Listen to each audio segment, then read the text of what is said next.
తాకట్లో ఉన్న మీ బంగారాన్ని విడిపించి ఆ రోజు ఆన్లైన్ రేటుకి కొంటాం. Sharma gold company.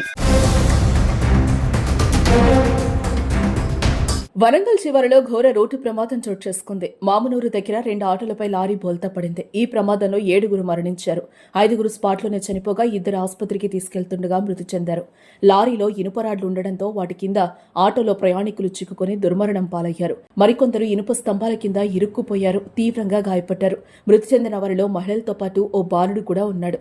ప్రమాద దృశ్యాలు కలచివేస్తున్నాయి. 2 ఆటోలు పూర్తిగా నుజ్జునుజ్జయ్యాయి.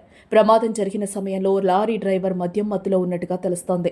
లారీ డ్రైవర్ను పోలీసులు అదుపులోకి తీసుకుని పోలీస్ స్టేషన్కు తరలించారు. ఈ ప్రమాదంతో వరంగల్ ఖమ్మం జాతీయ రహదారిపై రోడ్డుకి ఇరువైపులా కిలోమీటర్ మేర ట్రాఫిక్ జామ్ అయింది. పోలీసులు, స్థానికులు సహాయక చర్యలు చేపట్టారు. రోడ్డుపై పడ్డ రైలు పట్టాలను పోలీసులు తొలగిస్తున్నారు. మృతులంతా కూలి పనులు చేసుకునేవాళ్లుగా పోలీసులు చెప్తున్నారు.